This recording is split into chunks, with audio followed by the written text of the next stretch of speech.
Welcome back मेरे दोस्तों, आपका स्वागत है हमारे YouTube channel Ravi biology classes गया। आप इस चैनल पे बायोलॉजी से रिलेटेड बहुत सारे लेक्चर्स को आप सुन सकते हैं, जान सकते हैं, सीख सकते हैं। तो आज के लेक्चर में जो बच्चों मैं स्टार्ट करने वाला हूँ वो है सेल के ऑर्गेनेल्स के बारे में, कि सेल के ऑर्गेनेल्स में कौन कौन से स्ट्रक्चर्स पाए जाते हैं। ओके ना। तो आज के लेक्चर में सबसे इंपॉर्टेंट पार्ट, आप सारे लोग जानते हैं कि सेल जो है वो चारों तरफ से एक पतला ही फिलामेंटस, बोले तो बहुत ही पतला फिलामेंट के जैसा मेम्ब्रेनस स्ट्रक्चर से घिरा होता है। उसको बोलते हैं सेल मेम्ब्रेन या प्लाज्मा झिल्ली, है ना, या कोशिका झिल्ली भी कह सकते हैं। और ये प्लाज्मा मेम्ब्रेन के अंदर में एक डेंस प्रोटीनेशियस सब्सटेंस होता है, मतलब गाढ़े रंग का प्रोटीन का पदार्थ होता है। उस गाढ़े रंग के प्रोटीन के पदार्थ को कहते हैं प्रोटोप्लाज्म।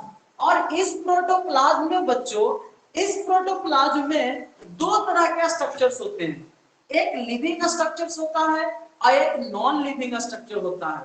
जो नॉन लिविंग स्ट्रक्चर है उसे इंक्लूजन कहते हैं, और जो लिविंग स्ट्रक्चर है उसमें कोई कंफ्यूजन नहीं, उसका नाम है ऑर्गेनेले। तो लिविंग के लिए आप ऑर्गेनेले नाम लिख सकते हैं, और कंफ्यूजन नहीं रहे इसीलिए नॉन लिविंग के लिए आप इंक्लूजन लिख सकते हैं। तो सेल में जो नॉन लिविंग स्ट्रक्चर है उसे आप इंक्लूजन नाम दे सकते हैं, और जो लिविंग स्ट्रक्चर है उसे आप क्या नाम दे सकते हैं, ऑर्गेनेले नाम दे सकते हैं। चलो हम लोग ऑर्गेनेले की ही बात करते हैं, इंक्लूजन की बातें करेंगे लेकिन पहले ऑर्गेनेले की बात करते हैं। तो ऑर्गेनेले में आज सबसे पहला ऑर्गेनेले का बात करने जा रहे हैं जिसका नाम है माइटोकॉन्ड्रिया। ओके ना। तो अगर माइटोकॉन्ड्रिया के बारे में सारे लोग से पूछे तो जितने भी लोग हैं सबसे पहले जवाब आपको जरूर देंगे कि माइटोकॉन्ड्रिया को power house of the cell कहा जाता है। माइटोकॉन्ड्रिया को power house of the cell कहा जाता है, यानी कि जो माइटोकॉन्ड्रिया है हमारे शरीर में हमको एनर्जी प्रोवाइड कर रहा है, एनर्जी देने का काम कर रहा है। इसलिए बच्चों दूसरी सबसे इंपॉर्टेंट बात ध्यान से सुनिएगा, माइटोकॉन्ड्रिया के हिस्ट्री की बात करते हैं। तो माइटोकॉन्ड्रिया जो है वो सबसे पहली बार 1880 में, यानी कि 1880 में सबसे पहली बार कॉलिकर नाम के एक बायोलॉजिस्ट ने, एक बायोलॉजी वैज्ञानिक ने, कॉलिकर साहब ने 1880 में दुनिया वालों को बताया कि ये जो ग्रास हॉपर है, ये जो फतिंगा है जो जंप मार रहा है, उड़ जाता है, तो ये जंप मार के क्यों उड़ जाता है, क्योंकि उसकी पैरों में एनर्जी देने वाला स्ट्रक्चर है। और उसका नाम उन्होंने माइटोकॉन्ड्रिया नहीं रखा, उसका नाम उन्होंने रख दिया क्या चीज, उसका नाम रख दिया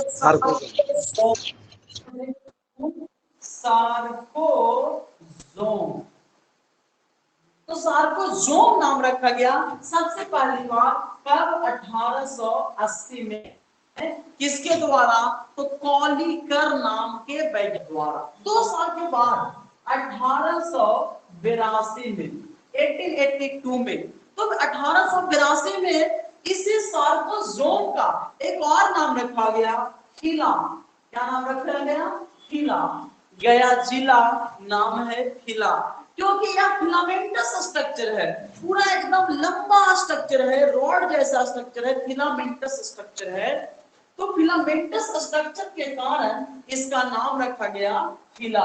कब की बात है, 1882 में। किसने रखा था फिला नाम, तो 1882 में फ्लेमिंग, एक वैज्ञानिक थे जेम्स फ्लेमिंग। तो फ्लेमिंग साहब ने 1882 में फिला नाम रखा। फिर बाद में 8 साल के बाद 1890 में, 1890 में एक और वैज्ञानिक है आल्टमैन। क्या नाम था उसका, आल्टमैन। और आल्टमैन साहब ने माइटोकॉन्ड्रिया का नाम रख दिया बायोप्लास्ट। याद रखिएगा कि इसका नाम रख दिया गया बायोप्लास्ट। तो आल्टमैन साहब ने कहे कि जो माइटोकॉन्ड्रिया है ना वो गोलाकार स्ट्रक्चर है, ग्लोबुलर स्ट्रक्चर है, इसलिए इसका नाम रख दो बायोप्लास्ट अकॉर्डिंग टू अल्टमैन। बाद में सी बेंडा, बंडा में बोलेगा सी बेंडा 7 साल के बाद 1897 में, 7 साल के बाद 1897 में सी बेंडा, ओके ना, इन्होंने नाम रख दिया माइटोकॉन्ड्रिया। बहुत ही लाजवाब लेक्चर है बच्चों। तो माइटोकॉन्ड्रिया नाम सी बेंडा ने रखा, उससे पहले इसका नाम बायोप्लास्ट था, उससे पहले इसका नाम फिला था, उससे पहले इसका नाम सार्कोजोम था, ओके ना। तो ये सारे नाम थे। उसके बाद वो एक साइंटिस्ट थे मैकलिस, क्या नाम था उनका, मैकलिस। 1898 में, 1 साल के बाद 1898 में मैकलिस साहब ने कहा कि जो माइटोकॉन्ड्रिया है ना बच्चों, वो किसमें हेल्प करता है, सेलुलर रिस्पायरेशन, सेलुलर रिस्पायरेशन में हेल्प करता है माइटोकॉन्ड्रिया। फिर बाद में 2 वैज्ञानिक Bensley and Hoerr, Bensley and Hoerr, HORR, Hoerr, ये वैज्ञानिक का नाम है। तो बेंसले और हॉर ने कहा कि अरे माइटोकॉन्ड्रिया डिफरेंट डिफरेंट फॉर्म में पाया जाता है। और बात कब की है, तो 1934 की, लेटेस्ट यही वाला बात है। तो बेंसले और हॉर ने 1934 में माइटोकॉन्ड्रिया को लीवर सेल से रिपोर्ट किया, और लीवर सेल से जो रिपोर्ट किया तो उसका डिफरेंट डिफरेंट नाम रखने दिया, नाम रख दिया कॉन्ड्रियो, उसका डिफरेंट डिफरेंट नाम रखा। ध्यान से सुनिएगा। सबसे पहला नाम है कॉन्ड्रियोसोम, ओके बच्चों, कॉन्ड्रियोसोम। मैं लिख देता हूं, यहां पे देखिएगा कॉन्ड्रियोसोम या कॉन्ड्रियोमाइट्स, कॉन्ड्रियोमाइट्स, ओके। कॉन्ड्रियोसोम नाम दे सकते हैं, या कॉन्ड्रियोमाइट्स नाम दे सकते हैं, या प्लास्टोकॉन्ड्रिया, प्लास्टोकॉन्ड्रिया, ओके। उसके साथ साथ एक और नाम आप दे सकते हैं, क्या, फिलावर्निक्यूल्स, क्या नाम दे सकते हैं, फिलावर्निक्यूल्स, फिलावर्निक्यूल्स, ओके। ये सारे नाम कब दिया गया, 1934 में, ओके। ये सारे नाम 1934 में, 1934 में ये सारे नाम दिए गए अकॉर्डिंग टू बेंसले एंड हॉर, वैज्ञानिक का नाम था। तो क्या कर सकते हैं, चलिए अब ये सारी बात तो हो चुकी है। इसके बाद आज मैं बता रहा हूं आप लोगों को माइटोकॉन्ड्रिया का स्ट्रक्चर, स्ट्रक्चर ऑफ माइटोकॉन्ड्रिया। ये चीजें अगर आपने लिख लिया तो ठीक है, नहीं तो आप स्क्रीनशॉट ले सकते हैं, ठीक है ना। और उसके बाद मैं आगे यहां से बढ़ता हूं, ओके बच्चों। तो स्क्रीनशॉट ले सकते हैं आप लोग, मैं थोड़ा सा अलग हो जाता हूं। अमन स्क्रीनशॉट ले लेना बाबू और हमको भेजना, ठीक है। या फिर कोई गर्ल्स ग्रुप में से जो भी गर्ल्स हैं, बिट्टू आप ही ले सकते हैं, कोई प्रॉब्लम नहीं। अब आगे मैं बढ़ता हूं। तो स्ट्रक्चर ऑफ माइटोकॉन्ड्रिया, मैं हेडिंग दे लेता हूं स्ट्रक्चर ऑफ माइटोकॉन्ड्रिया, वहां से हम लोग पढ़ेंगे, बहुत ही मजा आने वाला है। यहाँ पे मैंने 6 वैज्ञानिकों का नाम बताया। सबसे पहला नंबर पे जो वैज्ञानिक थे उनका नाम था पॉलिकर, दूसरे नंबर पे थैलेमी, तीसरे नंबर पे अल्टमैन, चौथे नंबर पे सी ब्रेंडा, और 5वें नंबर पे थे मैकलिस, छठे नंबर पे थे हॉर एंड बेंसले, ओके। चलिए बच्चों, तो हम लोग स्टार्ट करते हैं स्ट्रक्चर ऑफ, क्या, structure of mitochondria, structure of mitochondria, okay. तो आज के इस लेक्चर में हम लोग जानेंगे स्ट्रक्चर ऑफ माइटोकॉन्ड्रिया, यानी माइटोकॉन्ड्रिया का क्या स्ट्रक्चर है ना। ये सारी चीजें जो मैं बोर्ड पे लिख रहा हूं इजीली विजिबल है, दिखाई दे रहा है बच्चों, anybody? Yes sir. Good good good Raj Maurya, very good. चलो मैं आगे बढ़ता हूं। जो भी लोग जुड़े हुए हैं सबका स्वागत है। और कुछ लोग सिर्फ टाइम पास करने के लिए आते हैं, पता नहीं क्या करेंगे, पता नहीं, मजा नहीं आ रहा। तो आज सुनिए स्ट्रक्चर ऑफ माइटोकॉन्ड्रिया की हम बात करेंगे। सबसे पहला मैं बात बता दूं, ये डिफरेंट डिफरेंट शेप साइज का होता है। ये सिलेंड्रिकल भी है, ग्लोबुलर भी है। तो जिस साइज का होता है, सिलेंड्रिकल की मैं बात कर रहा हूं। आप लोग मैथ में ऐसे सिलेंड्रिकल स्ट्रक्चर बनाते होंगे, इस तरह से आप सिलेंड्रिकल स्ट्रक्चर बनाते होंगे। आपको मैं बता दूं, माइटोकॉन्ड्रिया में 2 लेयर होता है।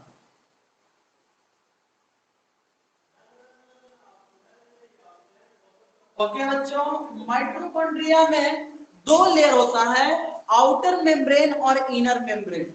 तो ये जो बाहर का जो मेम्ब्रेन है वो है आउटर मेम्ब्रेन। ओके बच्चों, बाहर में क्या हो गया, आउटर मेम्ब्रेन, और अंदर में जो अंगुली नुमा फिंगर लाइक प्रोजेक्शन जो दिखाई दे रहा है ना, उसको हम लोग बोलेंगे inner membrane. Clear, inner membrane. तो आउटर मेम्ब्रेन और इनर मेम्ब्रेन में फर्क यही है कि आउटर मेम्ब्रेन में फिंगर लाइक प्रोजेक्शन नहीं है, यानी कि ये वाला क्या चीज है, तो स्मूथ है, और इनर मेम्ब्रेन क्या है, तो रफ है बच्चों। ओके, तो ये इनर मेम्ब्रेन रफ होता है और आउटर मेम्ब्रेन स्मूथ होता है। ओके, चलते हैं। अब ये सिलेंडर की तरह दिख रहा है, इसका नाम आप सिलेंड्रिकल लिख सकते हैं। ये कैसा फॉर्म में है, सिलेंड्रिकल, सिलेंड्रिकल।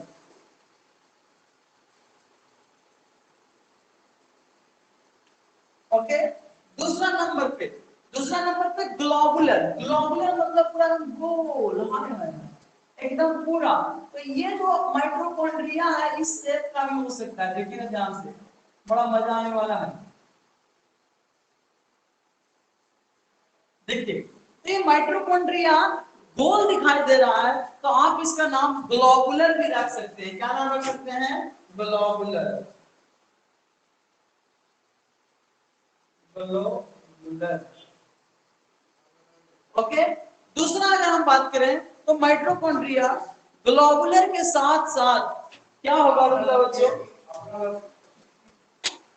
आगे सुनिएगा।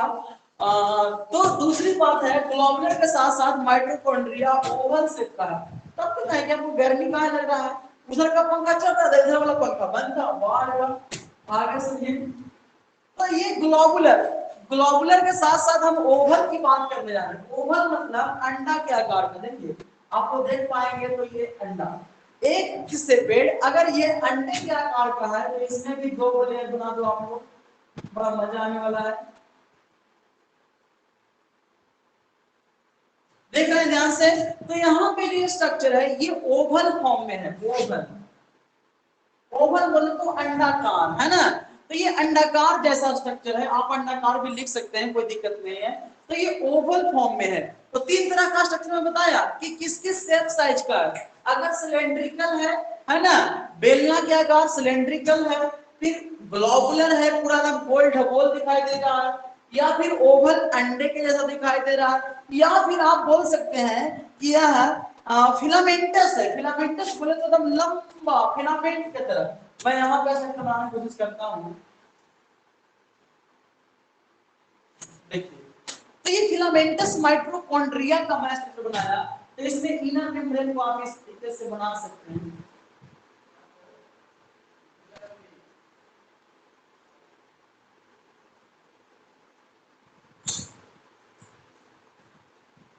ओके, तो ये जो है फिलामेंटस हो गया है ना, फिलामेंटस।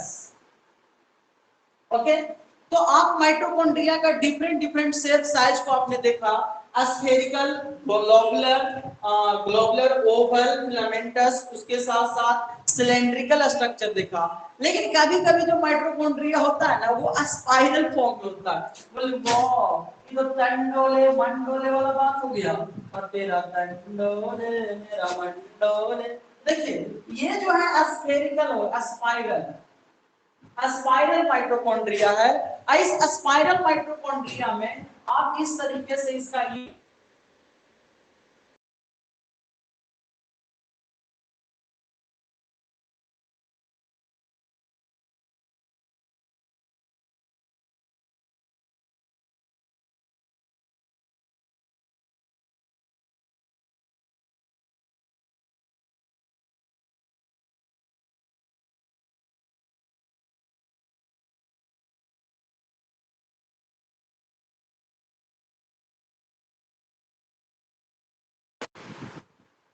चलिए गुड।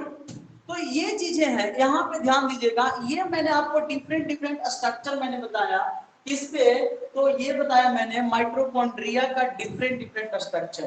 तो ये इलिट फॉर्म में, इलिट मतलब होता है ना पूरी तरह से स्पाइरल फॉर्म में, इलिट फॉर्म में ये पाया जाता है। ओके ना, इपिटिकल, क्लियर। अब मैं इसका शेप तो बता दिया, अब साइज की मैं बात करता हूं। अगर इसका मैं साइज की बात करूं तो ये इस साइज का होगा।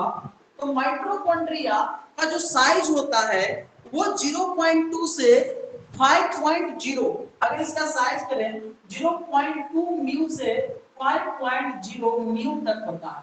अब जो बच्चे नए हैं उनको म्यू नहीं समझ में आ रहा होगा, तो म्यू को आपको समझना होगा कि म्यू क्या होता है। ओके ना, वो एकदम चकास वीडियो आपको बढ़िया बेहतरीन दिखाई दे रहा होगा। अच्छा से इस वीडियो को लाइक करें और एकदम लास्ट तक जुड़ा जरूर रहिएगा, मजा आने वाला है। क्लियर। तो स्पेशल फॉर माइटोकॉन्ड्रिया, तो इसका जो क्या होता है ना कि म्यू, म्यू क्या होता है, म्यू छोटा है। अगर 1 मीटर के किसी वस्तु को 100 भाग में काट दीजिएगा तो 1 सेंटीमीटर, और 1 सेंटीमीटर को फिर 10 भाग में काट दीजिएगा तो 1 मिलीमीटर, और 1 मिलीमीटर को जब 1000 भाग में छोटा कर दीजिएगा तो वो आ जाएगा 1 म्यू। ओके बच्चों, तो ये 0.2 म्यू से 5.0 म्यू तक इसका साइज होता है, यानी उतनी ये बड़े होते हैं माइटोकॉन्ड्रिया। अगर नंबर पूछे, इसका नंबर क्या है सर, कितनी संख्या में पाया जाता है सेल में, तो अब मैं बता दूं आप लोग को, जिसको ज्यादा एनर्जी का नीड है, जिसको ज्यादा एनर्जी चाहिए, मोर एंड मोर एनर्जी, तो उसको ज्यादा ना माइटोकॉन्ड्रिया चाहिए। तो ये नॉर्मली इसकी संख्या 50 से 50,000 तक भी होता है। एक सेल में 50 माइटोकॉन्ड्रिया, इससे भी कहीं ज्यादा 50,000 तक भी माइटोकॉन्ड्रिया एक ही सेल में आपको देखने को मिल सकता है। क्लियर। दूसरी सबसे इंपॉर्टेंट बात प्यारे बच्चों क्या है ना कि एनिमल के सेल में, यानी रवि सर के सेल में या आप लोग के सेल में, राज मौर्य है, फिर हमारे तान्या है, उसके साथ साथ अमन वर्मा है, बिट्टू कुमार, ये आप लोग जितने भी जुड़े हुए हैं और भी लोग नीचे जुड़े हुए हैं, तो सभी के सेल में माइटोकॉन्ड्रिया की संख्या ज्यादा है और प्लांट के सेल में माइटोकॉन्ड्रिया की संख्या कम है। अब प्लांट को इतना बकर बकर बोले पड़ रहा है, लाइव टेलीकास्ट देखना पड़ रहा है, सुनना पड़ रहा है, बैठ के लिखना पड़ रहा है, नहीं ना। तो प्लांट सेल में माइटोकॉन्ड्रिया की संख्या कम है और एनिमल सेल में माइटोकॉन्ड्रिया की संख्या ज्यादा है। एक और इंपॉर्टेंट बात, मल्टी सेलुलर ऑर्गेनिज्म के सेल में माइटोकॉन्ड्रिया की संख्या कम है, लेकिन यूनिसेलुलर में माइटोकॉन्ड्रिया की संख्या ज्यादा होगा। बोलिए क्यों? क्योंकि यूनिसेलुलर ऑर्गेनिज्म ऐसे अमीबा, अमीबा का नाम सुने होंगे, अमीबा, ये जो अमीबा है बच्चों, ये अमीबा एक ही सेल है ना, वो सारा काम respiration, circulation, excretion, reproduction, nutrition, जितना भी प्रोसेस है लाइफ का, वो सब बेचारा अमीबा एक ही सेल से न करता है। और ये अमीबा के अंदर में माइटोकॉन्ड्रिया सबसे ज्यादा होता है। अमीबा की एक स्पीसीज है कॉस, क्या नाम है, कॉस, बड़े झकास नाम है, देखिएगा मैं लिख रहा हूं, कॉस।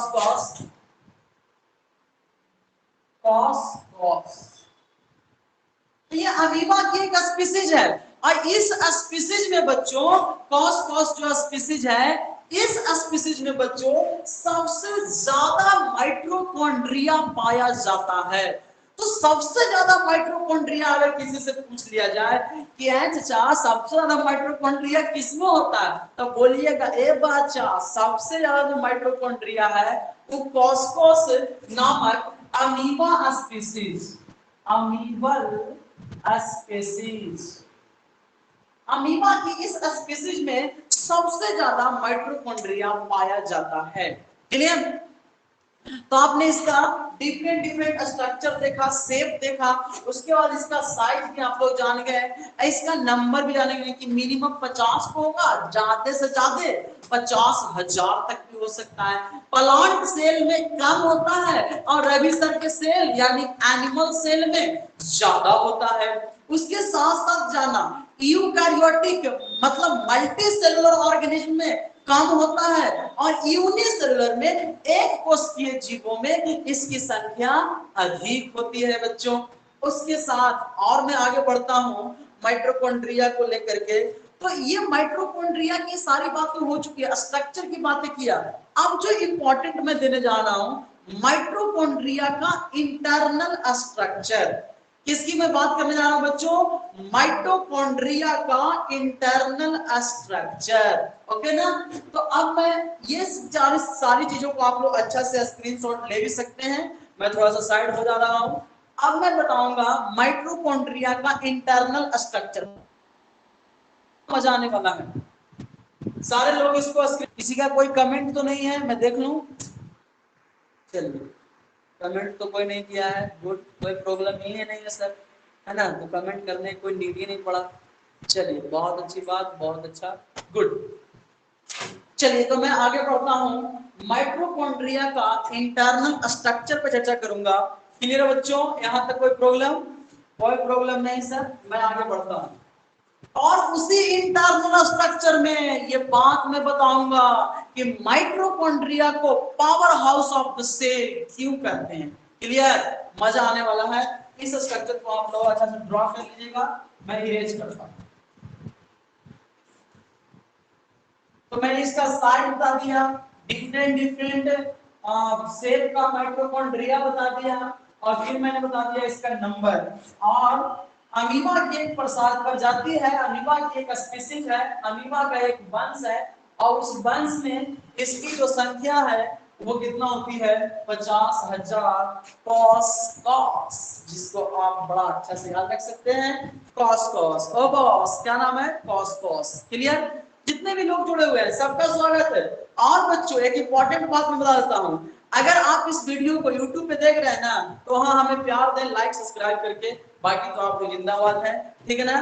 तो आगे का जो बात है इंटरनल स्ट्रक्चर ऑफ माइटोकॉन्ड्रिया, मैं हिंट देता हूं, internal structure of mitochondria. Mitochondria का हम लोग इंटरनल स्ट्रक्चर की बात करेंगे तो सबसे पहले एक छोटा सा मैं स्ट्रक्चर बना देता हूं माइटोकॉन्ड्रिया का, उसके बाद उसके अंदर की बातें करेंगे। ओके प्यारे बच्चों, देखिएगा ध्यान से। ये एक माइटोकॉन्ड्रिया है, इसका आउटर मेम्ब्रेन, आउटर मेम्ब्रेन तो मैंने बताया था ना कि आउटर मेम्ब्रेन स्मूथ मतलब चिकनी चमेली की तरह एकदम पौवा चढ़ा के आई। तो ये चिकनी चमेली की तरह नहीं बल्कि ये पूरी तरह से स्मूथ होता है। तो आउटर मेम्ब्रेन, इनर मेम्ब्रेन को ध्यान से देखिएगा। इनर मेम्ब्रेन में कुछ फिंगर लाइक प्रोजेक्शन आपको दिखाई दे रहे होंगे, सारे बच्चे ध्यान से देखिए। ओके, तो इनर मेम्ब्रेन में कुछ फिंगर लाइक प्रोजेक्शन आप लोग को बड़ा अच्छा तरीके से दिखाई दे रहा होगा। तो सबसे पहले दो मेम्ब्रेन है, दोनों का नाम लिख देते हैं। सबसे बाहर वाला को बोलेंगे आउटर मेम्ब्रेन। क्लियर? और जो अंदर है वो अंदर वाला को बोलेंगे इनर मेम्ब्रेन। ओके बच्चों, दो लेयर हो गया, आउटर मेम्ब्रेन और इनर मेम्ब्रेन। और इनर मेम्ब्रेन में जो फिंगर लाइक प्रोजेक्शन है, स्पेशली उस फिंगर लाइक प्रोजेक्शन को हम लोग बोलेंगे सृष्टि। क्या बोलेंगे? सृष्टि। इस सृष्टि में हम लोग रहते हैं, लेकिन इस फिंगर लाइक प्रोजेक्शन का नाम है क्रिस्टी। ओके ना? तो इस फिंगर लाइक प्रोजेक्शन का नाम हम लोग क्या रखेंगे? क्रिस्टी। ओके, तो ये इनर मेम्ब्रेन था, यहां तक ऐसे एरो ले लीजिए। और ये जो फिंगर लाइक प्रोजेक्शन निकला उसका नाम है क्रिस्टी।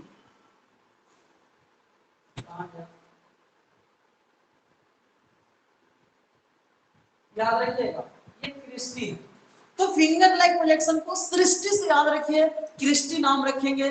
और प्यारे बच्चों एक बात और मैंने बताया था, जब मैं बता रहा था मिसलर मॉडल, माइटोकॉन्ड्रिया का जब मैं मिसलर मॉडल की बात किया था तो मिसलर मॉडल में दो बातें बताया था मैंने, है ना। एक बताया था ग्रैनुलर स्ट्रक्चर ऑफ मॉडल, दूसरा बताया था रिपीटेड मेम्ब्रेन मॉडल की बातें किया था। तो ये दो स्ट्रक्चर में से बाहर का जो स्मूथ है, एकदम चिकना है, कोई दिक्कत नहीं, लेकिन अंदर वाला जो स्ट्रक्चर है ना बड़ा ही लाजवाब है। तो पहला बात अगर मैं करूं कि माइटोकॉन्ड्रिया का जो स्ट्रक्चर है वो दो झिल्लियों से घिरा रहता है और वो फास्फोलिपिड का बना होता है, यानी इसकी जो दोनों मेम्ब्रेन है वो फास्फोलिपिड के बने होते हैं, फास्फोलिपिड। ओके, इसका जो मेम्ब्रेन है वो कांचे से बना होता है, फास्फोलिपिड से बना होता है, यानी फास्फोरस वाला लिपिड से।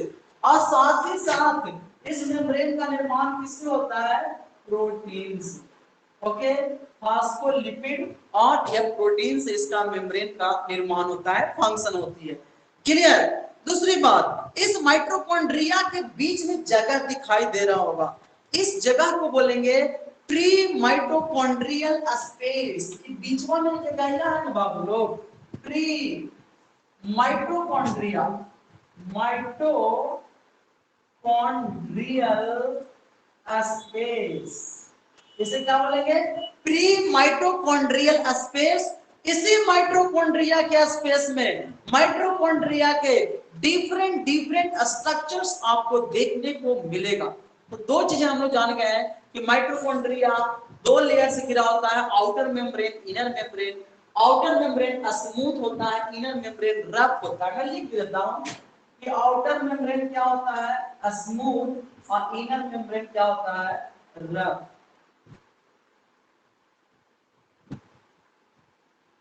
ओके, इनर मेम्ब्रेन क्या होता है, रफ होता है। क्यों, क्योंकि वहां पे सृष्टि होता है कि क्रिस्टी, तो आपका जवाब होना चाहिए क्रिस्टी। ओके ना, तो क्रिस्टी के कारण the finger like projection inside the inner membrane of mitochondria, this finger like structure called as cristae, not a सृष्टि, क्रिस्टी, क्रिस्टी। ओके, तो क्रिस्टी पाया जाता है। और इसके अंदर जो स्पेस है उसका नाम है pre mitochondrial space. Okay, clear. इसके अंदर में जो प्री माइटोकॉन्ड्रियल स्पेस है वो अंदर की बात हुआ। इसका किनारे का जो पोर्शन है उस पोर्शन को बोलेंगे पेरी माइटोकॉन्ड्रियल स्पेस। क्या बोलेंगे, पेरी माइटोकॉन्ड्रियल स्पेस। ये बाहर का बात हुआ, पेरी माइटोकॉन्ड्रियल। अंदर वाला में आप प्री बोल सकते हैं या बोल सकते हैं इंडो माइटोकॉन्ड्रियल स्पेस। अंदर वाला स्पेस को क्या नाम दे सकते हैं, इंडो माइटोकॉन्ड्रियल स्पेस, और किनारे वाला स्पेस को पेरी माइटोकॉन्ड्रियल स्पेस। ये चीजें तो आप बता ही सकते हैं। अब इसकी मोटाई की बात करते हैं। अरे भैया कितना मोटा है, तो 2 फीट 4 फीट नहीं, घारे में नहीं घुस पा रहे हैं। इसकी अगर थिकनेस की बात करें, थिकनेस बोले तो मोटाई है ना, थिकनेस। इसकी अगर मोटाई की बात करें तो 60 से 80 एंगस्ट्रम बोल ले भैया। ये एंगस्ट्रम से भी, एंगस्ट्रम जो है न्यू से भी छोटा होता है। इसकी थिकनेस कितनी होती है, 60 से 80 एंगस्ट्रम तक की होती है। अगर मैं बात करूं कि आउटर मेम्ब्रेन कैसा है, तो आउटर मेम्ब्रेन स्मूथ है एंड कंटिन्यूअस, लगातार है, कहीं पे हुक हाक नहीं है, टुकड़ा नहीं है। लेकिन इनर मेम्ब्रेन रफ है और डिसकंटिन्यूअस है, कहीं कहीं फिंगर लाइक प्रोजेक्शन होता है। ओके, लेकिन जो इनर मेम्ब्रेन है उस इनर मेम्ब्रेन में ध्यान दीजिएगा तो कुछ जो चीजें आपको दिखाई देने वाली है, ध्यान से देखिएगा। इनर मेम्ब्रेन में देखिए बड़ा ध्यान से, कुछ चीजें आपको दिखाई दे रहा है, कुछ इस तरह से प्रोटीन का, लिपिड का एक लेयर बना होता है। बड़ी ही इंपॉर्टेंट बात, इस तरीके का स्ट्रक्चर होता है बच्चों। ये माइटोकॉन्ड्रिया के अंदर की बातें बता रहा हूं मैं। तो इस तरीके का आपने उस फिंगर लाइक प्रोजेक्शन में आपने देखा ना कि कुछ फिंगर लाइक प्रोजेक्शन में कुछ डंटी नुमा ग्रैनुलर स्ट्रक्चर्स बन रहे हैं, उसको कहते हैं F1 पार्टिकल्स। इसकी अगर मैं बात करूं तो इसका नाम है F1 पार्टिकल्स। अगर F1 पार्टिकल्स आप नहीं याद रख पाते हैं, F1 पार्टिकल्स अगर आपको नहीं याद रहता है तो उसका एक और नाम दे सकते हैं ऑक्सीसोम। क्या नाम दे सकते हैं? Oxysome. This is a very important, oxysome. और बच्चों आप लोगों को मैं बता दूं कि जो ऑक्सीसोम है यही वो स्ट्रक्चर है जो ऑक्सीजन को रिसीव करता है। और जब ऑक्सीजन आ जाता है, देखता हूं मैं ऑक्सीजन है यहाँ पे कि नहीं। देखिए मैं जब पढ़ाया था सेलुलर रिस्पायरेशन, पढ़ाऊंगा भी, तो ये छड़ी को मैं ऑक्सीजन मानता हूं और ऑक्सीजन ही ग्लूकोज को तोड़ता है और तोड़ के एनर्जी देने का काम करता है। तो माइटोकॉन्ड्रिया ऑक्सीजन को पकड़ेगा तब ना। मान के चलो मैं माइटोकॉन्ड्रिया, ये ऑक्सीजन तो पकड़ने के लिए हथवा होना चाहिए ना भाई, तब ना हम ग्लूकोज को तोड़ेंगे। क्लियर? तो ये हाथ ऑक्सीसोम है। तो ऑक्सीसोम ही ऑक्सीजन को रिसीव करता है बच्चों, और जब ऑक्सीजन को रिसीव करता है और ग्लूकोज को तोड़ता है और ग्लूकोज को तोड़ करके एटीपी का फॉर्मेशन करता है। और एटीपी को एनर्जी का करेंसी कहते हैं। इंडिया का करेंसी रुपया है, उसी तरह से एनर्जी का करेंसी कौन है? एटीपी। याद रखिएगा बच्चों। चलो आगे मैं बढ़ता हूं। तो ये F1 पार्टिकल्स, या आप इसका नाम रख सकते हैं ऑक्सीसोम। अगर ये भी नहीं याद रहे तो एक और नाम रख सकते हैं एलिमेंट्री पार्टिकल। क्या नाम रख सकते हैं इसका? एक और नाम है एलिमेंट्री पार्टिकल्स। एलिमेंट्री पार्टिकल्स, इसका एक और नाम रख सकते हैं एलिमेंट्री पार्टिकल्स। क्लियर? तो आप यहाँ पे इसका एक और नाम रख सकते हैं एलिमेंट्री पार्टिकल्स। क्लियर है ना? अब दूसरी बात, माइटोकॉन्ड्रिया में जो कैविटी था, इस कैविटिया में कुछ होगा ना सर? अच्छा के बाद इस कैविटी के अंदर माइटोकॉन्ड्रिया में जो कैविटी है, उस कैविटी में एंडो माइटोकॉन्ड्रियल स्पेस है, किनारे किनारे पेरी माइटोकॉन्ड्रियल स्पेस है, और इस कैविटी में मैट्रिक्स भरा होता है। क्या भरा होता है? मैट्रिक्स। अगर मैट्रिक्स नहीं याद रहे अमन बाबू तो एक और नाम था अस्ट्रोमा। किसकी बात करेंगे? अस्ट्रोमा। ओके, अगर बिट्टू जुड़े हुए हैं तो उनका भी स्वागत है, और बहुत अच्छा, लास्ट तक जुड़े हुए हैं, लाजवाब। तो मैट्रिक्स या स्ट्रोमा, तो माइटोकॉन्ड्रिया के अंदर जो लिक्विड भरा होता है, जो डेंस लिक्विड भरा होता है, गाढ़ा प्रोटीन का पदार्थ भरा होता है, उस पदार्थ को हम कहते हैं मैट्रिक्स या अस्ट्रोमा।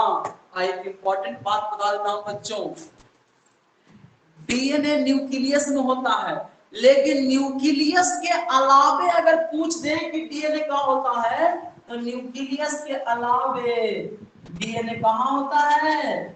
माइटोकॉन्ड्रिया में होता है। तो न्यूक्लियस के अलावे अगर डीएनए कहीं होता है तो वो होता है माइटोकॉन्ड्रिया में। क्लियर है बच्चों? तो इसको हम लोग बोलेंगे माइटोकॉन्ड्रियल डीएनए। इसे क्या बोलेंगे? Mitochondrial DNA. Mitochondrial DNA. Okay, तो इस लेक्चर में आपने माइटोकॉन्ड्रिया का इंटरनल स्ट्रक्चर सीखा, और इंटरनल स्ट्रक्चर में आपने बहुत सारी बातों को जान गया है। ध्यान दीजिएगा, ये माइटोकॉन्ड्रिया का एक स्पेशल स्ट्रक्चर है, और इस स्पेशल स्ट्रक्चर में मैंने आपको सारी बातें बताया। ओके, और दूसरी बात, अब सवाल है कि सर माइटोकॉन्ड्रिया करता क्या है ना? सवाल यही है कि माइटोकॉन्ड्रिया करता क्या है। तो माइटोकॉन्ड्रिया का मेन जो काम है ना बच्चों, वो सेलुलर रिस्पायरेशन का काम है। वो ग्लूकोज मॉलिक्यूल को तोड़ता है और तोड़ करके एनर्जी देने का काम करता है। तो एनर्जी गिव करने का, एनर्जी देने का फंक्शन कौन करेगा? तो माइटोकॉन्ड्रिया करेगा।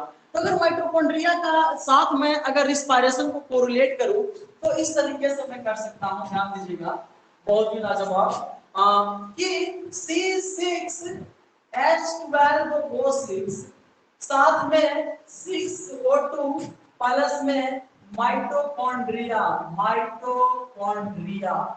और इसने तोड़ दिया 6 कार्बन डाइऑक्साइड 6H2O साथ में ATP। यही तो ATP क्या कहलाता है? एनर्जी। यही एटीपी क्या कहलाता है? एनर्जी।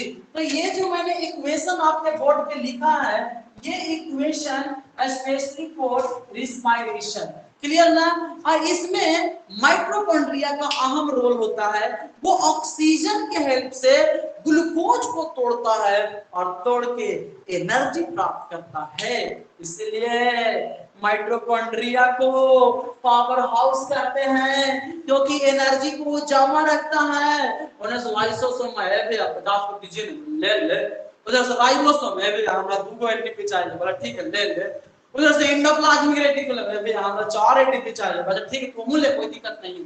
तो ये सबको एनर्जी बांट रहा है ना, एनर्जी बांट रहा है, उसी को तो पावर हाउस कहेंगे भाई। ओके, तो पावर हाउस ये माइटोकॉन्ड्रिया है मेरे प्यारे बच्चों।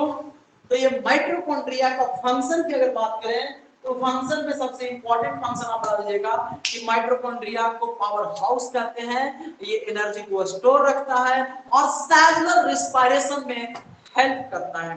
ओके बच्चों, तो इस लेक्चर में आपने माइटोकॉन्ड्रिया का हिस्ट्री भी पढ़ लिया और माइटोकॉन्ड्रिया का स्ट्रक्चर भी पढ़ लिया, माइटोकॉन्ड्रिया का एक्सटर्नल एंड इंटरनल स्ट्रक्चर भी पढ़ लिया और माइटोकॉन्ड्रिया का फंक्शन भी पढ़ लिया। और फंक्शन में सेलुलर रिस्पायरेशन का सबसे बड़ा फंक्शन है प्यारे बच्चों।